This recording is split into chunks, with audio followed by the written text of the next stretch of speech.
Ladies and gentlemen, it's Friday, which for now at least means you're all going to be treated to a review/recap of a bizarre creature feature I've enjoyed for your entertainment. This week we're going to try out the Jurassic Dead, otherwise known as Zombiesaurus, otherwise known as Z-Rex. Yeah.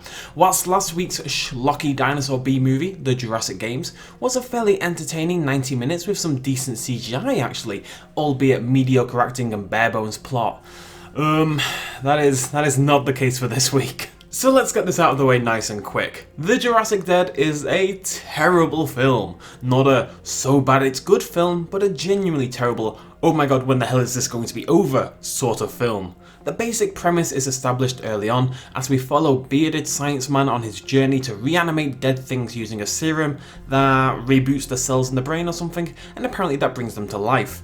Bearded science man meets up with some shady customers in the dead of night, and you know he's shady because he's dressed in black and has a stupid hat, where he's threatened at gunpoint to bring back to life something hidden under a sheet. It's a dinosaur! Woo! He brings it back to life and it eats a few people. Bearded science man escapes to tell his tale. Now, when I first saw this dinosaur, I thought it might be an animatronic. I was actually a little bit impressed, and it actually might be, just a little bit of it.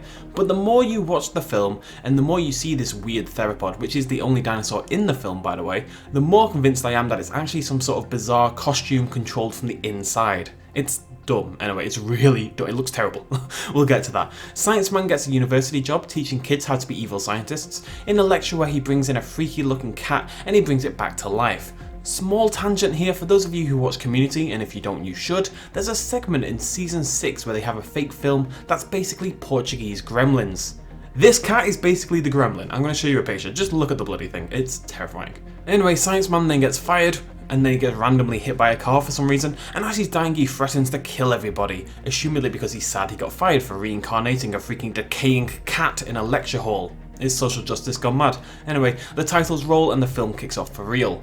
The rest of the film centres around two main groups. The Commandos, which is a group of random soldier types including a humongous ripped dude who is basically Duke Nukem. They actually make that joke at some point in the film. There's a redneck dude and this girl who literally says about 4 words in the entire film, to the point where it gets a little bit weird that she isn't talking.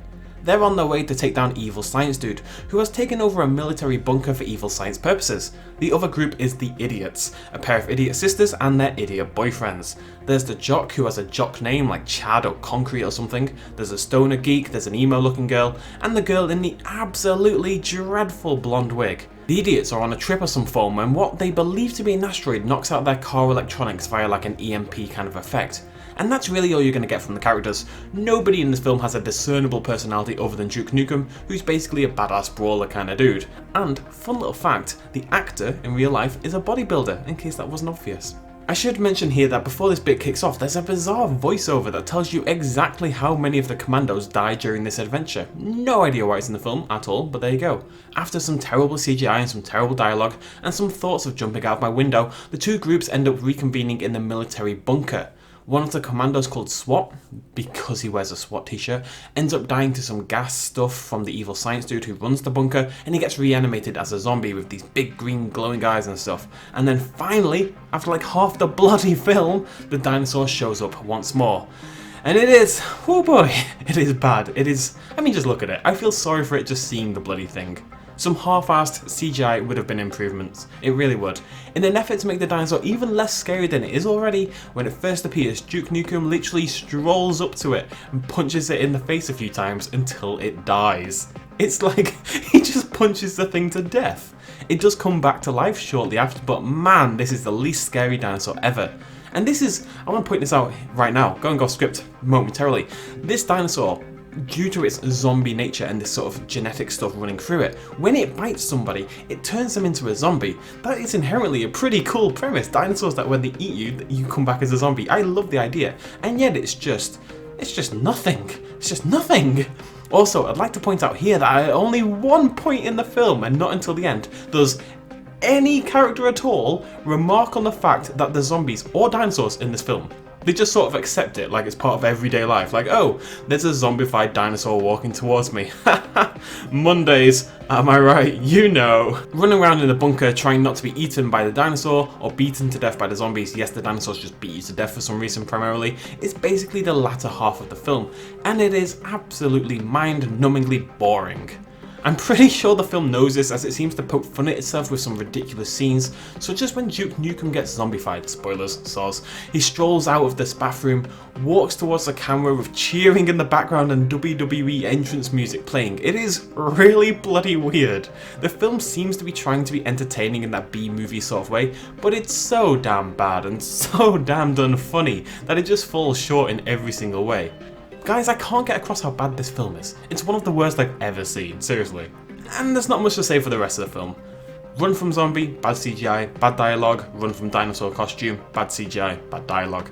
Eventually a handful of people do get out, but actually achieve absolutely nothing, and the bearded scientist's master plan to infect the world ends up happening anyway, so basically the entire film was utterly pointless. If you're upset with me spoiling it because you were planning to watch it, you're welcome. Don't watch this film. There's some at least slightly entertaining scenes towards the end, such as where jock idiot zombie tricks blonde idiot non-zombie by telling her he loves her in like a cliche zombie voice like, I love you, and she's all, oh, he's never said that to me before, and then he gets her eaten by a zombie dinosaur, so she probably turns into a zombie, although you never see it. And another scene where Dreadlocks, one of the commandos, don't know what his name is, literally dives through the legs of the dinosaur and shoots it in the ass. Again, the film is trying to be fun, but man, it does not manage it most of the time. So eventually, Bearded Man uses EMPs, all these rockets kind of appear out of the earth. I don't know where the hell he gets them from, how he's possibly doing it, but he fires all these EMPs, and they knock out all the cities in the world, then there's some nukes for some reason, and then they infect them all with the serum, again, somehow, some reason. They all get infected with the zombie toxin, he wins today, and I win for now because I never have to watch this film again. I give the Jurassic Dead 1 out of 5 pieces of amber on my arbitrary review scale. It is bad, do not watch it. Did I mention that yet? Quick little shout out at the end, this video and others like it would not be possible at all without the support of you guys watching me at home, and also everyone on this Patreon page right here who supported me in the last month. If you want to help out as well, you can do so at patreon.com/bestinslot. Every little really helps. Cheers.